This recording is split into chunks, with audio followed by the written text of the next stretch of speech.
পুলিশের এমন আগ্রাসী মনোভাবের কারণ কি প্রশ্ন আজহারীর। জনগণকে সঙ্গে নিয়েই দেশ পুনর্গঠন করতে চায় তারেক রহমান। ঢাকা ২টি আসন অধিক ঝুঁকিপূর্ণ, সেনাবাহিনী। বিএনপির কাইয়ুমের প্রার্থিতা বাতিল চেয়ে এবার আপিল বিভাগে নাহিদ।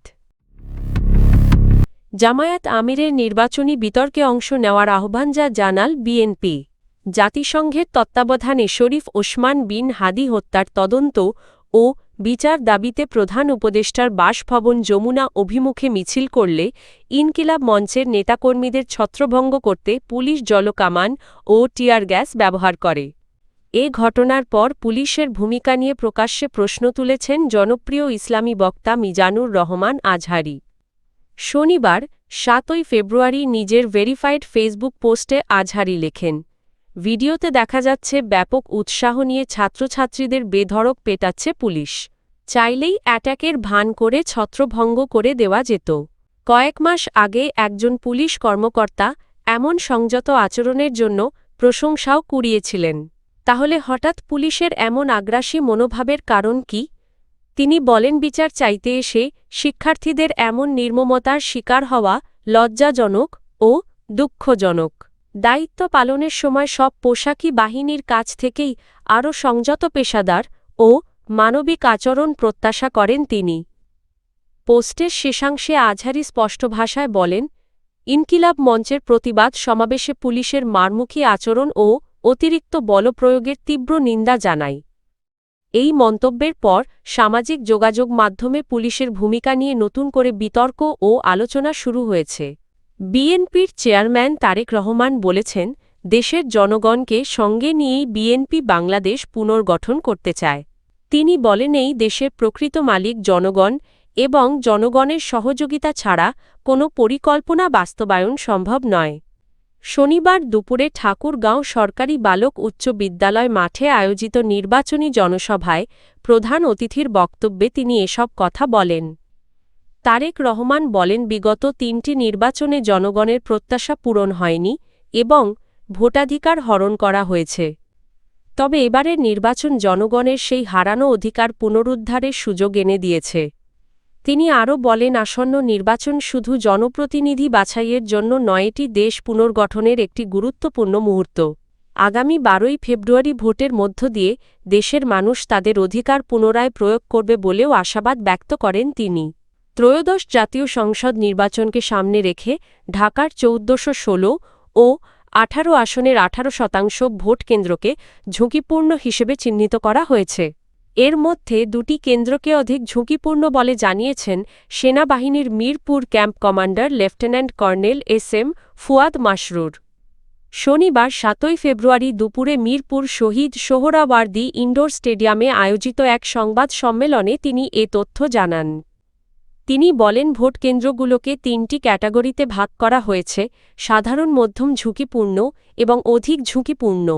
ভোটারদের নিরাপদ ও নির্বিঘ্নে ভোটকেন্দ্রে যাতায়াত নিশ্চিত করতে সেনাবাহিনী সর্বোচ্চ সতর্ক অবস্থানে রয়েছে এবং ঝুঁকির মাত্রা অনুযায়ী প্রতিটি কেন্দ্রে প্রয়োজনীয় নিরাপত্তা ব্যবস্থা নেওয়া হয়েছে। লেফটেন্যান্ট কর্নেল ফুয়াদ মাসরুর জানান, ঢাকা -14 ও ঢাকা -16 আসনকে অধিক ঝুঁকিপূর্ণ এলাকা হিসেবে চিহ্নিত করা হয়েছে। এসব এলাকায় সেনাবাহিনী স্ট্রাইকিং ফোর্স হিসেবে দায়িত্ব পালন করবে। তিনি আরও সতর্ক করে বলেন, কেউ যদি মিথ্যা তথ্য বা গুজব ছড়িয়ে নির্বাচনী পরিবেশ অস্থিতিশীল করার চেষ্টা করে তাহলে তার বিরুদ্ধে কঠোর আইনগত ব্যবস্থা নেওয়া হবে।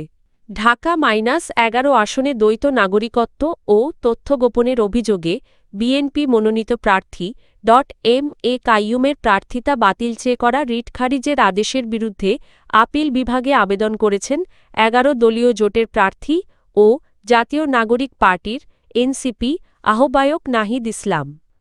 শনিবার ৮ই ফেব্রুয়ারি নাহিদ ইসলামের আইনজীবী অ্যাডভোকেট জহিরুল ইসলাম মুসা গণমাধ্যমকে বিষয়টি নিশ্চিত করেন। তিনি জানান, রোববার ৯ ফেব্রুয়ারি চেম্বার বিচারপতির আদালতে এ আবেদনের ওপর শুনানি হতে পারে। পটভূমি: এর আগে গত ৩রা ফেব্রুয়ারি দ্বৈত নাগরিকত্ব ও তথ্য গোপনের অভিযোগে ঢাকা-11 আসনে বিএনপি মনোনীত প্রার্থী এম এ কাইয়ুম এর প্রার্থিতার বৈধতা চ্যালেঞ্জ করে করা রিট সরাসরি খারিজ করে দেন হাইকোর্ট। বিচারপতি ফাহমিদা কাদের ও বিচারপতি মো. আসিফ হাসানের সমন্বয়ে গঠিত হাইকোর্ট বেঞ্চে আদেশ দেন। আদালতে শুনানি। রিটের পক্ষে শুনানি আইনজীবী মোহাম্মদ হোসেন লিপু ও অ্যাডভোকেট জহিরুল ইসলাম মুসা। কাইয়ুমের পক্ষে শুনানি অ্যাডভোকেট আহসানুল করিম ব্যারিস্টার রুহুল কুদ্দুস, কাজল অ্যাডভোকেট মাহবুবুর রহমান খান ও ব্যারিস্টার কাজী আক্তার হোসেন। আসন্ন ত্রয়োদশ জাতীয় সংসদ নির্বাচনকে সামনে রেখে বাংলাদেশ জামায়াতে ইসলামীর আমিরের দেওয়া নির্বাচনী বিতর্কের প্রস্তাবকে একটি চটকদার বিষয় হিসেবে আখ্যা দিয়েছে বাংলাদেশ জাতীয়তাবাদী দল বিএনপি। শনিবার ৭ ফেব্রুয়ারি গুলশানে বিএনপির নির্বাচন পরিচালনা কমিটির কার্যালয়ে আয়োজিত এক সংবাদ সম্মেলনে দলের মুখপাত্র ও চেয়ারপারসনের উপদেষ্টা মাহাদি আমিন এই প্রতিক্রিয়া জানান। জামায়াত আমিরের ফেসবুক পোস্টে তারেক রহমানকে ট্যাগ করে নির্বাচনী আলোচনার আহ্বানের বিষয়ে মাহাদি আমিন বলেন, প্রচারণার শেষ সময়ে এসে এ ধরনের প্রস্তাব মূলত সামাজিক যোগাযোগ মাধ্যমে ভাইরাল হওয়ার একটি কৌশল হতে পারে। তিনি আরও বলেন, এই বিষয়ে তারেক রহমানের সঙ্গে আমার ব্যক্তিগতভাবে কোনো আলোচনা হয়নি।